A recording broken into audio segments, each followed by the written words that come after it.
Salut à tous, c'est Rémi, j'espère que vous allez bien et bienvenue dans cette nouvelle vidéo. Aujourd'hui, je voudrais répondre à une question que quelqu'un m'a posée sur Instagram, que j'ai trouvé être un sujet très intéressant et aussi qui touche beaucoup de personnes, et c'est pourquoi j'ai voulu y répondre aujourd'hui dans cette vidéo. Le sujet en question, c'est « Salut Rémi, dis-moi, comment tu fais pour être toujours focus et motivé dans ton business ?» Alors aujourd'hui, j'ai voulu parler de ça parce que sur ma chaîne YouTube et de plus en plus, alors ce n'était pas le cas à mes débuts, mais bien entendu, plus j'avance, plus j'obtiens de résultats et plus j'essaye de vivre un petit peu la vie qui m'inspire. Et aujourd'hui sur ma chaîne YouTube, c'est vrai que je vous montre des endroits magnifiques. On était allé 1 mois et demi en Thaïlande, là je suis à Dubaï actuellement et je sais qu'il y a beaucoup de personnes qui peut-être me connaissent seulement maintenant et qui voient que le résultat final et se disent « Rémi, comment tu as fait etc. Comment tu as fait pour rester focus, comment tu as fait pour rester motivé ?» Moi aujourd'hui, je suis en train de démarrer mon business en ligne ou alors je suis en train de démarrer mon business tout court et j'ai du mal. Voilà, la vie dans tous les jours dans le business est un peu plus difficile que ce à quoi je pensais. Au début, je pensais que quand j'allais me lancer, ça allait être beaucoup plus rapide, beaucoup plus facile que ce que je pensais. Mais maintenant que je suis dans le bain, maintenant que je suis en train de vivre ça au quotidien, eh bien c'est plus difficile que ce que j'avais imaginé. Comment tu restes focus, comment tu restes motivé, c'est ce que j'aimerais vous montrer aujourd'hui dans cette vidéo. Si ce genre de sujet vous intéresse, je vous invite à vous abonner à la chaîne et à me mettre un gros pouce bleu pour l'algorithme YouTube. Alors concrètement, comment je reste focus? Pour moi, il n'y a pas 36 000 solutions. Il faut savoir en fait se mettre des sortes de limites. Le plus difficile quand on est entrepreneur, ce n'est pas de dire oui parce qu'en fait, les oui, vous allez en avoir plein. Il y a plein de gens qui vont vous proposer des choses, que ce soit des idées de business, que ce soit des sorties, que ce soit le fait de rencontrer des entrepreneurs. Dire oui, tout le monde dit oui. Ce qui est difficile quand vous entreprenez, c'est le fait de dire non. Dire non, c'est l'une des choses les plus difficiles en fait parce qu'on ne nous apprend pas à dire non. On nous apprend à être poli, faire bonne figure et dire oui pour être poli tout simplement. Mais dire non, c'est difficile. Dire non à vos amis pour aller en soirée. Dire non par exemple à même la famille quand il s'agit de faire un repas de famille alors que vous devez bosser. Dire non par exemple au fait de lancer un projet qui n'irait pas dans le sens que vous voulez, dans le sens de vos affaires, dans le sens de vos projets. Dire non en fait est, contrairement à ce qu'on pense, beaucoup plus difficile que de dire oui. Et ça c'est la première étape. Lorsque vous voulez faire quelque chose dans la journée, lorsque vous avez été organisé pour quelque chose, lorsque vous aviez des tâches à faire et que quelqu'un vous sollicite pour faire quelque chose, pour sortir, pour aller voir quelque chose, pour faire différentes choses, dire non c'est difficile. Lorsque, par exemple, vous allez au restaurant et qu'on vous propose un verre en plus, par exemple, dire non, c'est difficile. Il faut savoir dire non de manière générale. Il faut savoir, et là c'était un petit clin d'œil, c'est pour ça que je rigole. Dire non, c'est difficile et il faut savoir dire non. Donc ça, c'est le premier truc pour rester focus. Deuxième truc, être hyper organisé. Pour ma part, j'ai mes journées, j'ai une routine en fait. En tant qu'entrepreneur, c'est vrai qu'on a envie d'être libre tout le temps. On fait ça pour être un petit peu libre. On fait ça pour ne pas avoir de contraintes, ne pas avoir de barrières, ne pas travailler pour un patron, etc. Mais en fait, là où on fait souvent l'amalgame, c'est que le fait d'être libre fait qu'on fait ce qu'on veut quand on veut. En réalité, la liberté, c'est avoir plus de responsabilités. Ça veut dire être responsable et donc savoir gérer son emploi du temps, assumer les choses, etc., etc. Si aujourd'hui, vous voulez être plus libre dans votre business, il faut que vous soyez plus responsable, en tout cas dans la vie de manière générale. C'est-à-dire que vous acceptiez que s'il se passe une couille dans votre business, par exemple, c'est de votre faute. S'il y a des choses, si par exemple vous avez des choses à faire, il faut être responsable et se dire c'est pas grave, je sors pas, je fais mes trucs que j'ai à faire. Et donc c'est de l'organisation, être organisé, savoir exactement quoi faire, comment le faire, à quel moment le faire et le faire tout simplement. Dire non et être focus. Donc ça c'est par rapport en fait au fait de toujours avancer, au fait de toujours continuer dans les projets et d'être focus. Concernant la motivation, c'est un sujet qui est un petit peu plus délicat à parler parce que par rapport à cette question que j'ai eue sur Instagram, la motivation en fait pour moi, en fait, il y a deux types de motivation si vous voulez. Il y a deux manières d'être motivé et je sais pour ma part clairement d'où elle vient. Dans la vie, vous êtes soit motivé parce qu'aujourd'hui, vous avez une situation dans laquelle vous êtes qui ne vous convient pas du tout. C'est-à-dire que votre quotidien ne vous plaît pas, c'est-à-dire que vous avez des choses que vous voudriez avoir que vous n'avez pas.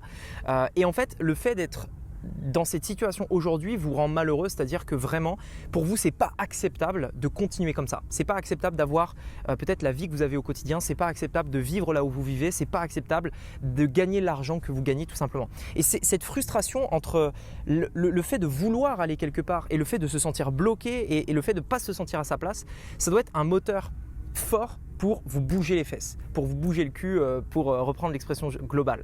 Ça doit être un moteur en fait. C'est-à-dire que putain, j'arrive pas à avoir mes résultats, je me bouge parce que j'ai pas envie de continuer à vivre cette vie, j'ai pas envie d'avoir ces résultats, j'ai pas envie d'avoir aussi peu d'argent dans mon compte en banque, je veux me bouger pour avoir ce que j'ai envie d'avoir. Et ce truc-là qui fait que quand vous vous levez le matin, ça ne doit pas être acceptable de rien faire en fait. Et pour moi, ça c'est un truc qui me motive.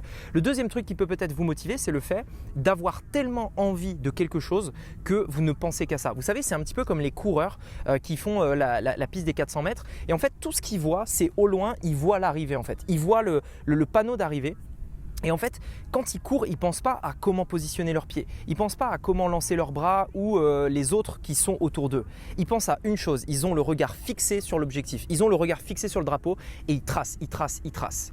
Et en fait, c'est exactement pareil. Peut-être que aujourd'hui, vous avez un objectif, grand ou pas, peu importe. Vous avez un objectif. Et bien en fait, ce truc-là, le visualiser, l'avoir tous les matins, le lire tous les matins. Par exemple, sur mon téléphone, j'ai mes objectifs, j'en ai plusieurs dans différents domaines de ma vie, que ce soit la santé, que ce soit la vie perso, que ce soit la vie pro, etc. Et en fait, ils sont notés et tous les matins, je me les répète. Voilà ce que je veux faire, voilà où est-ce que je veux aller, voilà où est-ce que je veux être dans 2 ans, 3 ans, 4 ans, 5 ans, etc. Et ça, c'est un truc qui me drive à mort. Maintenant, tout le monde n'est pas fait pour aller en direction d'un objectif très clair. Pourquoi ? Parce que les objectifs déjà, il faut savoir les créer, il faut savoir les imaginer, il faut savoir exactement ce que vous voulez. Et mécaniquement en fait, statistiquement plutôt, la majorité de la population sait plus ce qu'elle ne veut pas plutôt que ce qu'elle veut.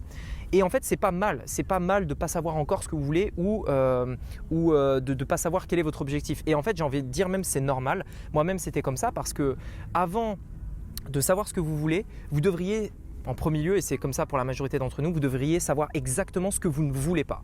La majorité des gens savent ce qu'ils ne veulent pas, peu de gens savent ce qu'ils veulent. Pourquoi ? Parce que ça requiert de la maturité de savoir ce que vous voulez. Ça requiert de tester, de faire des tests, de voir qu'il y a un truc qui ne vous plaît pas, qu'il y en a un autre qui vous plaît. Et quand vous voyez un truc qui vous plaît, là vous dites « Ah ouais, ok, du coup je vais plus appuyer là-dessus, je vais aller plus dans cette direction » et là vous savez ce que vous voulez. Mais au début, ne pas savoir ce qu'on veut, c'est normal en fait. C'est normal parce que c'est beaucoup plus facile de savoir ce que vous ne savez pas parce que vous savez ce que c'est. C'est-à-dire que vous le vivez, vous savez que vous ne voulez pas ça, vous savez que vous ne voulez pas ci. Vouloir un truc qui est un peu flou, c'est-à-dire on ne sait même pas si c'est possible, on ne sait même pas si ça existe, c'est beaucoup plus difficile. Et ça vient avec le temps, ça vient avec la maturité. Moi-même aujourd'hui, il y a des choses, il y a des objectifs dans certains domaines où c'est pas très clair. Je ne sais pas vraiment en fait ce que je veux en réalité. Il faudra que j'avance, il faudra que je teste pour améliorer ma vision de l'objectif, améliorer ma vision des choses. Et pour terminer cette vidéo, sachez une chose, c'est que dans tous les cas, les objectifs se revoient, se repensent, se retravaillent en moyenne tous les 3 mois. C'est-à-dire que tous les 3 mois, vous allez reprendre une feuille et vous allez vous reposer. Tous les 3 mois, et c'est ce qui se passe dans ma vie et je pense que dans la vie de tous les entrepreneurs, c'est comme ça. Tous les 3 mois, vous allez vous poser sur une feuille et vous allez vous dire « Ok, qu'est-ce qu'on fait ? Ok, les choses ont changé depuis les 3 derniers mois, maintenant, voilà les nouveaux objectifs. Voilà ce que je veux, etc. etc. » Donc en fait, c'est complètement faux de se dire, vous savez la personne qui vous dit « Moi, dès que j'avais 18 ans, je savais que je voulais être comme ça. Je savais que je voulais faire ci, que je voulais faire ça et depuis je bosse tous les jours sur ça. » Non, ça honnêtement, je ne sais pas si ça existe, peut-être que ça existe, en tout cas, je n'ai jamais rencontré de personne comme ça. La majorité des gens, au début, ils savent exactement ce qu'ils ne veulent pas. Ça leur donne l'énergie nécessaire pour se bouger. Ils restent organisés, ils savent dire non. Petit à petit, ils avancent, ils obtiennent des résultats et ils peaufinent exactement ce qu'ils veulent. Ils commencent à clarifier leurs objectifs, leurs envies, là où ils veulent aller. Et petit à petit, ils font ça. Tous les 3 mois, ils se remettent en question parce que forcément la vie change, parce que des choses évoluent, des choses se passent dans votre vie et il y a des choses forcément qui vont évoluer, qui vont changer. Et tous les 3 mois, vous avancez et c'est comme ça, tout simplement.